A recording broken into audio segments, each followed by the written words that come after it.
Ladies and gentlemen, how are we? Welcome to Mercedes-Benz Stadium. My name is Kevin Egan, lead host for Major League Soccer on Apple TV, and absolutely so proud to be the Atlanta World Cup host committee ambassador. We've got such an exciting day here today. And as you know, I'm sure you're well aware, 95 days until the spotlight of the world is firmly focused on Atlanta, Georgia.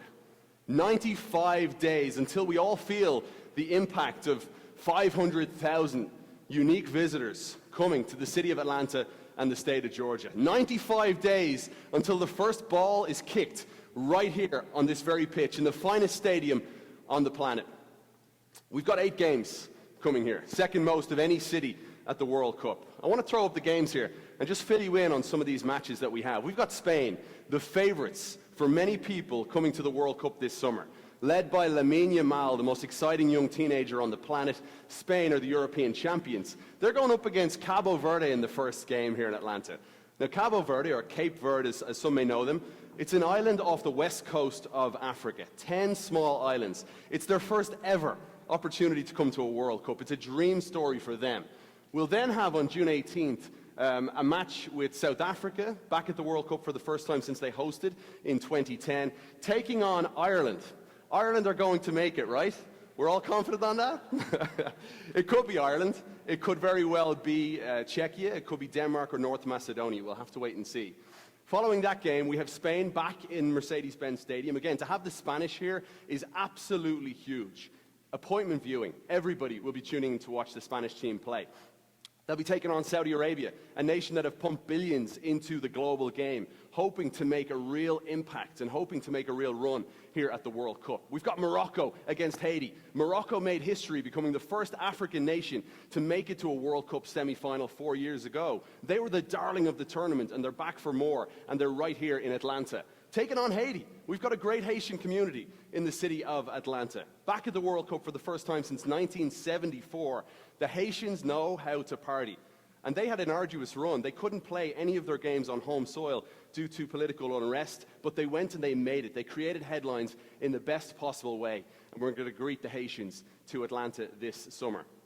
We also have another qualifier. We could very well see Jamaica playing here in Atlanta. Those qualifiers are coming up later on this month. And we've got Uzbekistan that will be here in Atlanta, Georgia as well. Uzbekistan is their first time ever making it to the World Cup, a nation of about 38 million folks. A lot of hype. They've come so close in the past, but Uzbekistan have made this first 48-team World Cup, and they'll be here led by a former Ballon d'Or winner, which means the greatest player of a year. That was Fabio Cannavaro of Italy. He is their manager. We've got a round of 32 game.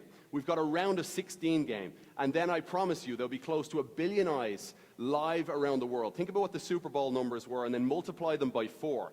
That's what we're going to have watching the city of Atlanta, watching the Fan Fest just down the street here, watching the game at Mercedes-Benz Stadium here for the World Cup semi-final. Wouldn't that be a dream? It's going to come true this summer. It's such an exciting time here, folks, and I think, you know, one of the things we're focusing on here is that I think Atlanta is ready. We're going to hear from such tremendous speakers and influential people here in the city and the state of Georgia to showcase that Atlanta is ready. We've hosted the Olympics in the past, and I think we're more prepared now than ever to bring in the World Cup and have 8 games here in Atlanta. There's a tremendous, for me at least, I'm from Dublin, Ireland. I've lived here with my wife and kids since 2019. I've previously lived in Chicago and Miami here in the United States. And what struck me about Atlanta was just this incredible and infectious zest for collaboration. Things get done here in Atlanta. I think we all saw that. The New York Stock Exchange, to see the governor and the mayor. We saw Katie Kirkpatrick, Dan Corso, folks that were there to ring the bell at the New York Stock Exchange. The chants of ATL. ATL afterwards gave me goosebumps because it's a sign that we're all swimming in the same direction here together as a city and as a state here in Georgia. So exciting times, and I want to make sure we showcase to you guys the people behind the planning. Take a look at this.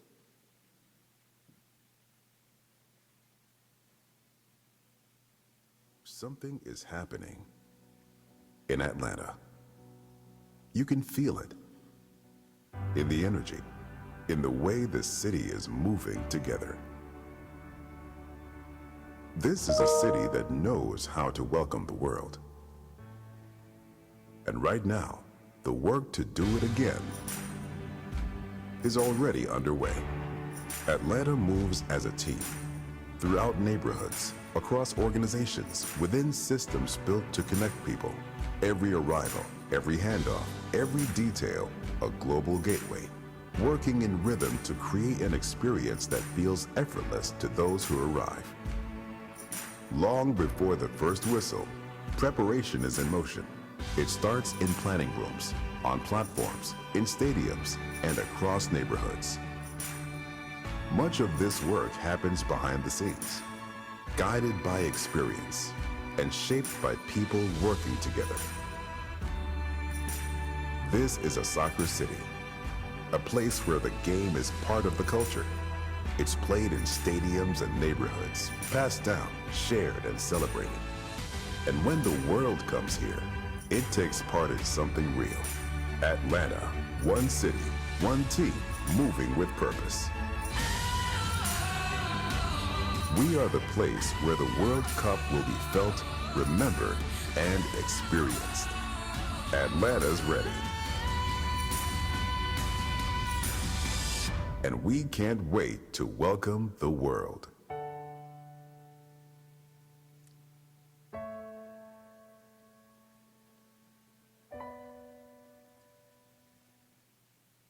I'm giddy with excitement watching that. I'm looking around the room, I see journalists here, I see friends that I've met along the way, and the people that have made this happen, thank you, thank you, thank you. It's a special summer ahead for everybody. It's now time for our first panel here today, folks, so please give it up. We're going to welcome Dan Corso, President, Atlanta Sports Council and the Atlanta World Cup Host Committee. We've got Tim Zalowski, President of the Arthur M. Blank Sports and Entertainment, and Bev Carey, Atlanta Host City Director for the FIFA World Cup. Give it up for the folks here.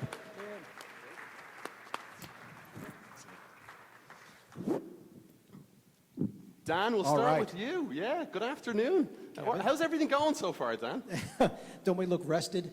Yeah, we were good. Yeah. Kevin, great to have you here. Thank you for bringing the energy and for joining us once again. I know we did something similar in this very room last year, late in the fall, and you provided great guidance in that meeting as well, so thank you for being a part of it. Yeah, we're ready to go. As you see, the clock, the number of days on the wall there says 95 days. It just was just under 1,300 days when we were announced as a host city, and so it's pretty incredible that we are now under 100 days to go. But we're ready, and there's a couple reasons why we believe we're ready. The FIFA draw back on December 5th really kind of allowed us to fine-tune our preparation as a community when we were able to determine who's coming and what time the kickoffs are, right, our match time. So that really helped us tailor it. But now we're in the mode of operational and fan experience planning, and we're excited today that you're going to hear some updates on that, particularly on the fan experience side. But I think we ought to take a moment to recognize, again, just what a big deal this is for Atlanta. You talked about it, Kevin. 30 years removed from hosting the Summer Olympics. The world is coming back here this summer for the FIFA World Cup. We become one of two cities in the U.S. to host both events. And so that's a great, I think, example of what Atlanta and the state of Georgia are built to do. We are built to host the world, and we're built to be on the world stage for these big sporting events. But that video, I think, really showed everything beyond any talking point or any conversation on how we are preparing. You saw a lot of people meeting and a lot of connectivity in that, and I think that is part of why we're confident of where we are, is people working together and kind of solving the opportunity and the challenges that come in putting on this big event. The fact is, look, we rely on each other as partners in this region as resources for ideas and resources for trying to create the best experience we possibly can for the visitors coming in for the World Cup, but also for the residents of the city, the region, and the state, for them to experience it as well. So collectively, I think we feel very good. I mean, look, you could ask that same question to Bev as our FIFA Atlanta Host City Director here. It's unique that we are working on a daily basis with FIFA, a staff of 10 with Bev, working on all different types of work streams operationally. And Bev, I hope you would agree, and you may say that we're right where we should be at this point, 95 days out. Beautiful. And I mentioned we have the finest stadium, I think, that exists, Tim, today. 8 games here. Where are we at operationally with Mercedes-Benz Stadium? So when people think about hosting the World Cup, they really can't put it in perspective of what's coming. When we host the mega events that we have at Mercedes-Benz Stadium, like Super Bowl or College Football Championship, we have a long-standing familiarity with those partners and promoters. We work with the Super Bowl every day. We work with college football all the time. In the case of FIFA, you're bringing 48 countries that they're trying to please. That is a new relationship with FIFA as well as a new relationship with each of those countries for us. And so you have a lot of new. So that should give you concern. But what I would say is, Dan mentioned 1,300 days. We're 1,200 plus in. There's, as I look around this room, there's dozens of people that for 1,200 plus days have been doing everything in their power to make sure this state and city are ready. And I'd like to take a quick moment to acknowledge some people in the audience. I see Joe Bacher here from the Congress Center. They're part of the collective host committee. Felipe from the city, and there's a number of folks across, obviously our partners with the Metro Chamber, and Katie and Dan. And internally, we've had folks like Dietmar Exler, our Chief Operating Officer, Georgia O'Donohue, and I could go on and on. These folks have been waking up literally for those 1,300 days saying, how do we make Georgia, Atlanta, the greatest destination for the World Cup, and they're ready to do it. And you also mentioned these teams that are coming here, these nations. We don't know everybody yet. That's bound to provide a little bit of... I was going to say something, because you were talking about your excitement. Now, that June 18th match... Sell me some hope, please. If Ireland's in it, how do we control you? I know. I've got every single family member and friend saying, I have friends, I can stay at your house, right? I'm saying, join the list of people that want to come to stay in Roswell, Georgia. The Irish will absolutely travel. You know, there's that direct flight on Delta from Dublin. Our other 2 games would be in Mexico, so I think Atlanta, Georgia would absolutely be the destination for Irish fans. So we'll see. Bev, welcome to the panel. From FIFA's perspective, what distinguishes Atlanta? What separates Atlanta from the pack? Yeah, of course. Hi, welcome. Nice to be here with all of you today. Really, traditionally, North America provides one of the most robust ecosphere of major events in the world. And I think, Atlanta kind of combines that robust infrastructure, a depth and wealth of experience delivering these major events, as we've kind of talked about and Dan has alluded to, and also a very welcoming culture. And I think, for FIFA, that's very attractive. The proximity of Atlanta being a hub, as you mentioned, direct flight from Ireland to Atlanta and many global cities, also connecting to all the other tournament cities in and around North America, makes it really an important city for the tournament. As you mentioned, the stadium, state-of-the-art, the most technologically advanced stadium, one of in the world. The proximity to that stadium, the walkability, the fact that you can get to, entertainment, restaurants, all those things, all the other, areas of that downtown corridor that would be attractive for other FIFA attractions, whether that's a fan fest or any of the other activations that we may have going. All of those things combined kind of say, look, Atlanta is the place to deliver an event of this scale. It's an enormous scale, and I think Atlanta is a great choice. Yeah, well said. Dan, I want to touch on collaboration. You mentioned it briefly moments ago, and I touched on it when I stood up here. It stands out to me. What is it about the city here in the state of Georgia that makes it special when we're trying to achieve something monumental like this? Yeah, look, we have a really good reputation nationally as a destination for these sporting events. We're sitting in one of the biggest reasons for that. And but what we continue to hear from the events, whether it's CFP or others, is it's the people and the organizations that know how to work well together. And it's just kind of how we do it here. And I don't think you see that in other parts of the country. So I think that is one of our strengths. Tim mentioned a lot of the folks that are involved. We've got staff, full-time staff members of the Atlanta Sports Council, AMBSE, the Georgia Will Congress Center Authority, the city, the state, Metro Atlanta Chamber, the ACVB. I mean, all of us are kind of working on this. So you have to have collaboration and an alignment on making sure that we're providing what FIFA is looking in the successful event, but also making sure that it's the best possible event it can be for our residents and the visitors coming in. So, You know, collaboration is always one of our key talking points when we're out pitching the city, and I think it's really become part of our reputation as well.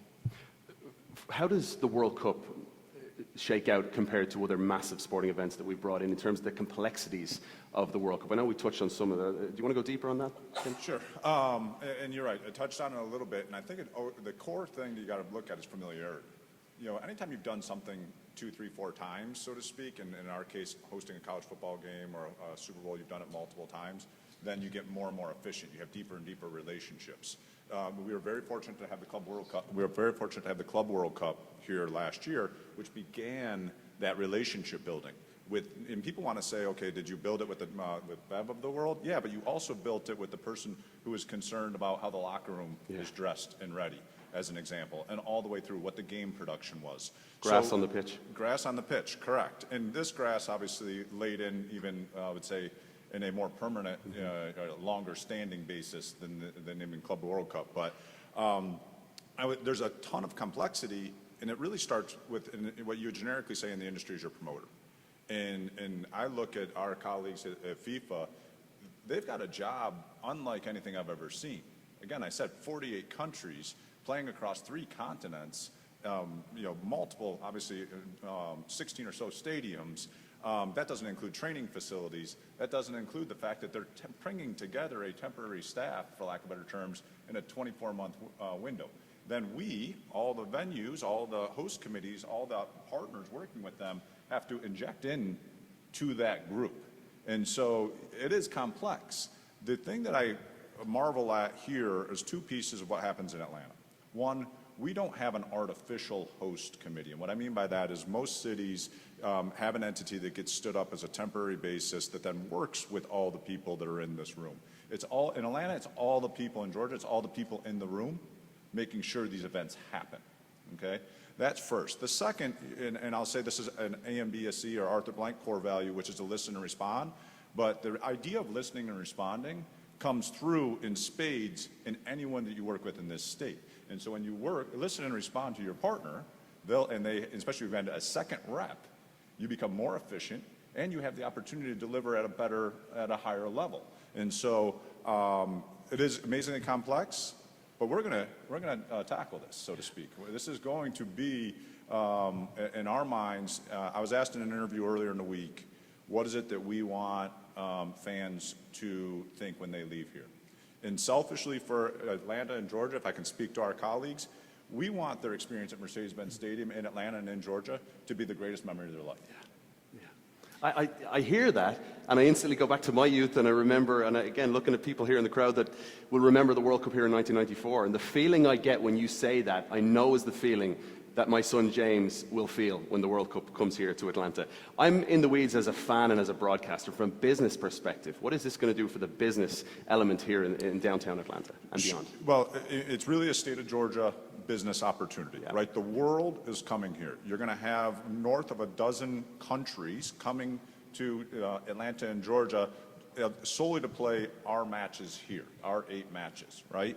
They're going to get an opportunity. We are getting an opportunity. And I know that Katie Kirkpatrick, I know the Georgia Department of Economic Development, including governor, I know the mayor, are all looking at how do we show off Atlanta, how do we show off Georgia. We have a lot to offer. Folks talk about the Super Bowl, and the population here was roughly 1 million people when when the Olympics came. Roughly 1 million people. Today, depending on what stats you listen to, you got 7 to 8 million people living in Metro Atlanta, and you got Georgia being the #1 place to do business. We have an opportunity that the world is coming here to show off everything. And by the way, our welcome home motto of the stadium, and I would say the classic Southern hospitality that you find here in Georgia, also comes with some pride. Yeah. We like to show what we're good at. We like to show what we have. And when you do that on this scale, we're going to prosper as a state. We're going to increase trade for this state. We're going to increase opportunities to expose why corporations should have their headquarters here, why there's great employees here. So this is pardon the pun, but it's a world-class showcase of Georgia by hosting the World Cup. And we'll be incredibly unique, but Bev, from your perspective, I'm sure you've had to lean in and collaborate with all the different host cities to make sure that we execute well.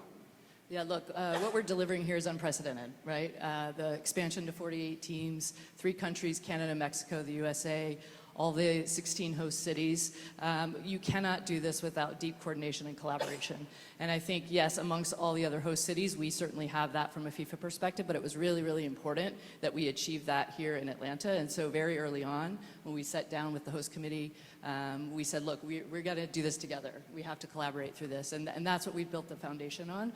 I think, FIFA certainly sets a precedent, the benchmark of what that tournament looks like. Has a host city agreement of deliverables, and it's really for the host committee to deliver that in the local context. But it wouldn't matter, it wouldn't make sense if we as FIFA didn't try and understand what that means for the city and for the state of Georgia and try to also achieve that. So, we were kind of immediately impressed by the network that already exists here, the coordination, the cross-functional with all the different agencies, partners, all of that. So we as FIFA really just needed to assimilate into that. So it sort of mirror what Tim's saying. I think we felt like we just need to, find our footing in that network and that ecosphere. And very fortunately, they were open to allowing us to do that. So we do have, both our teams in Miami that integrate, seamlessly with the Atlanta Host Committee, as well as our staff now that's here on the ground. A lot of them also locals to Atlanta. And bringing that FIFA perspective. So, I think when we look back at the end of this, we will have seen a team that came together, and we will have built something really, really special here. From a FIFA perspective, when you evaluate whether a city is ready or not, what does the checklist look like for you? Yeah, obviously we have a lot of pillars that we look at.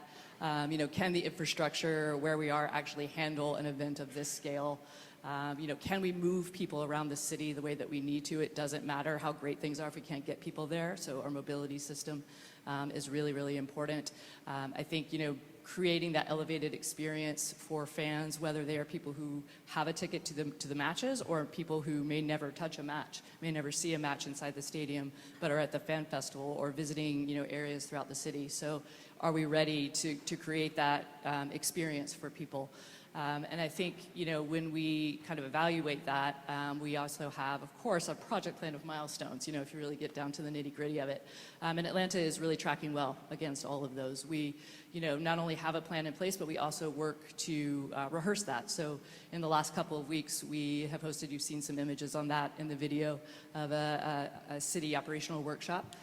Where we kind of put all of the teams in the room, both FIFA and the host committee, and looked at a day in the life. What does a match day look like? If we bring all of these plans together, we start to put the puzzle pieces together.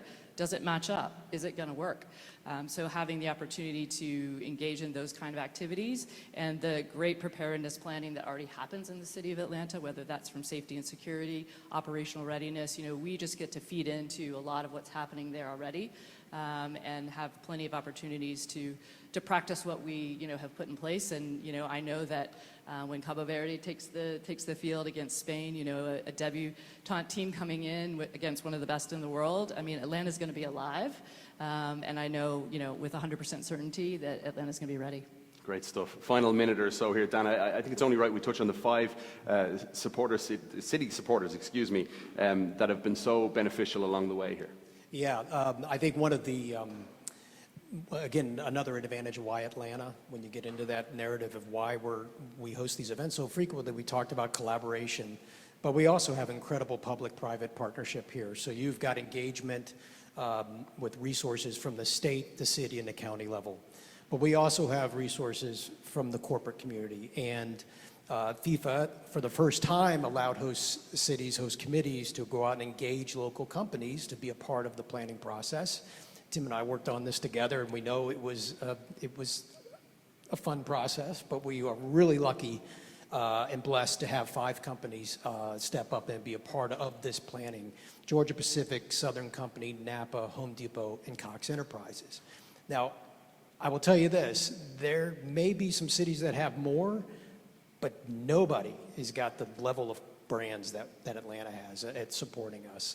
You're talking about Atlanta, Georgia-based companies that have a global presence. I think that's additive to this experience. The world is coming to Atlanta. We've got world brands waiting for them. I think that really is going to be part of the story of Atlanta's hosting here in 95 days. We're in great hands with Dan, Bev, and Tim leading the charge. Thank you so much for joining us here up on the stage. Appreciate you guys. Thank you, Kevin. Thank you all.